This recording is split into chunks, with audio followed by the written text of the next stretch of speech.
अगर आप देवी के संपर्क में हैं, उसके बाद ऊर्जाओं का नेगेटिव प्रभाव आप पर नहीं होगा। ऐसी चीजों का उस इंसान पर कोई प्रभाव नहीं पड़ता जो सच में ध्यानशील है। जितने आप मानसिक और भावनात्मक रूप से विचलित और अस्थिर होंगे, उतनी ही आसानी से आप इन शक्तियों से प्रभावित होंगे।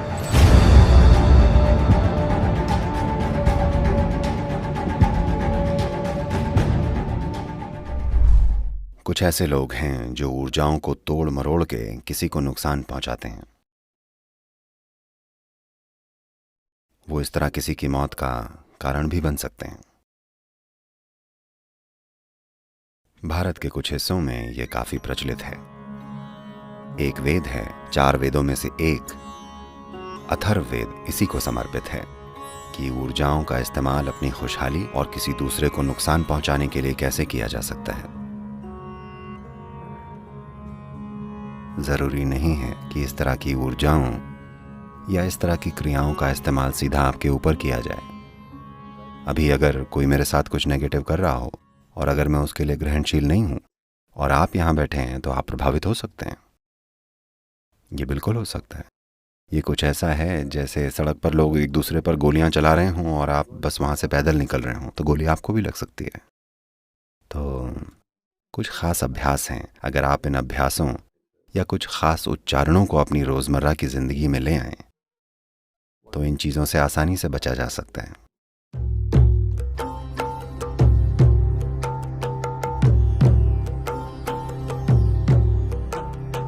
रुद्राक्ष का जो बीज होता है, उसका पेड़ मुख्य तौर से खास ऊंचाई पर होता है, लगभग 6500 से 12000 फीट के बीच। रुद्राक्ष का पेड़ इस ऊंचाई पर हिमालय क्षेत्र में उगता है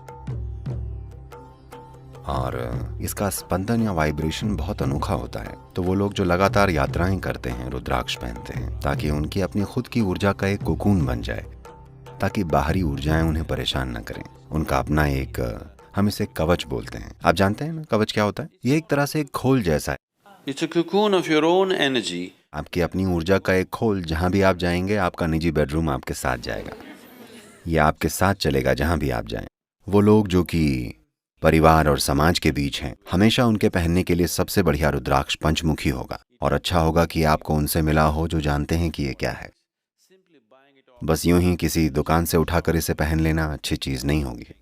आमतौर पर जो रुद्राक्ष आपको यहाँ मिलता है, वो हमेशा ही उन परिवारों से लिया जाता है जो हजारों सालों से रुद्राक्ष को संभाल रहे हैं। वही परिवार, उनके लिए ये एक पवित्र धर्म जैसा है, न कि बस एक बिजनेस। एक और बीज होता है जिसे भद्राक्ष बोलते हैं। वो भारत के उत्तरी मैदानों में खूब पाया जाता है। ये असल में एक जहरीला बीज है जो बिल्कुल ऐसा ही दिखता है। और खास तौर से भारत में पश्चिमी देशों के पर्यटकों के लिए अब हम बड़े सुंदर प्लास्टिक रुद्राक्ष बना रहे हैं जो बहुत बढ़िया दिखते हैं, इससे भी अच्छे, पर वो प्लास्टिक रुद्राक्ष हैं। ठीक है, तो सबसे अच्छा होगा कि इन्हें जानी मानी जगह से लिया जाए, नहीं तो तमाम तरह की चीजें आएंगी।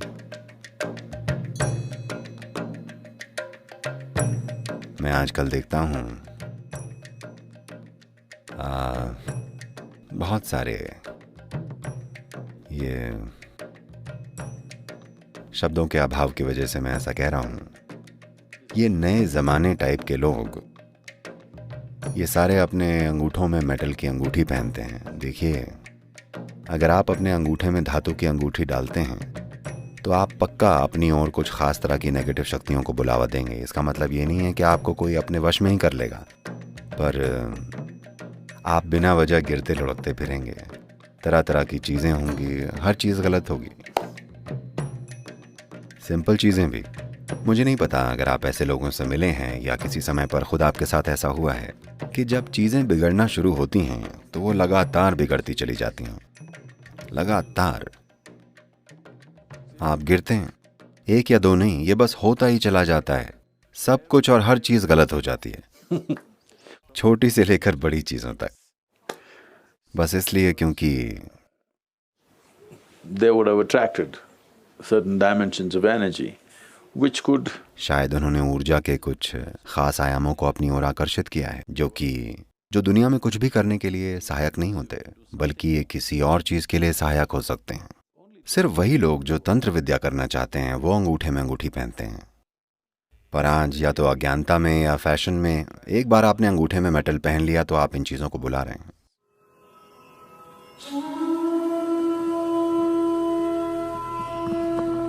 ऐसे सैकड़ों लोग हैं जिन्हें लगता है वो किसी के वश में हैं और ये सब। हम उनसे बस इतना कहते हैं, आप बस यहाँ आकर ध्यानलिंग क्षेत्र में बैठिए, क्योंकि ध्यानलिंग में तंत्र के ऐसे आयाम हैं जो इन सब चीज़ों को काट डालते हैं। वो यहाँ से पूरी तरह मुक्त होकर जाते हैं, क्योंकि ध्यानलिंग क्षेत्र में तांत्रिक आयामों का समाधान हो जाता है। बस एक पूर्णिमा या अमावस्या के दिन जब आप इन चीज़ों को लेकर ज़्यादा ग्रहणशील होते हैं, बस एक दिन बस वहाँ बैठ कर जाइए। अगर आप देवी के संपर्क में हैं, चाहे देवी यंत्र की मदद से या चाहे जैसे भी, यंत्र आपके हाथ में है या आपके दिल में, ये आपके ऊपर है। पर एक बार जब आप उस ऊर्जा के खोल में हैं, जिसे हम देवी या भैरवी कह रहे हैं, उसके बाद ऊर्जाएं आपके लिए नकारात्मक हो जाएं, ऐसा नहीं हो सकता। तो अगर आप बस इतना सुनिश्चित कर लें कि आप सही किस्म का खाना खा रहे हैं, अपने सिस्टम को ठीक से रख रहे हैं, तो ये संभावना कि आप में कुछ गड़बड़ी हो जाए जिसका कारण कोई दूसरी ऊर्जा या ऐसा कुछ है, ऐसा होना आपकी जिंदगी से कोसों दूर की बात है। उनसे देवी निपट लेंगी।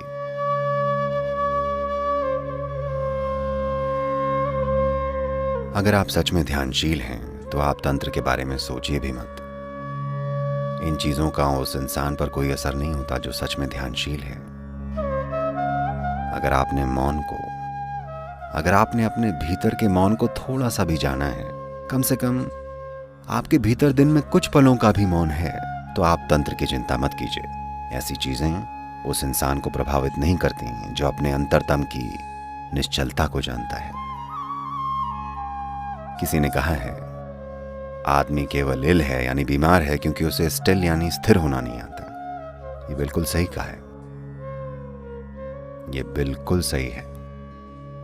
सारी बीमारियां इसलिए हुई हैं क्योंकि उन्हें स्थिर रहना नहीं आता, खासकर वो वाली जो आपके मन को प्रभावित करती हैं और वो जो दूसरे प्रभावों के कारण होती हैं। ये चीजें इसलिए संभव हो पाती हैं क्योंकि कोई स्थिरता नहीं है। तो अभी इस समय आप ध्यान की प्रक्रिया से अपने जीवन में वो निश्चलता लेकर आ रहे हैं। अगर आप स्टिल हैं तो आप इल नहीं होंगे।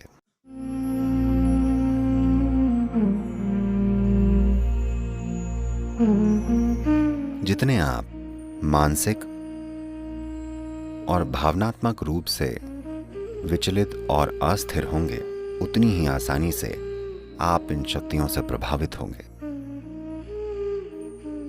अगर आपके अंदर एक तरह का फोकस और संकल्प है तो आप देखेंगे कि ये चीजें बस ये सड़क पर एक छोटे से उभार की तरह होंगी, दुर्घटना नहीं होगी। लेकिन अगर आप अपने मन और भावनाओं में एक तरह की अस्थिरता में हैं तो इससे दुर्घटना हो सकती है।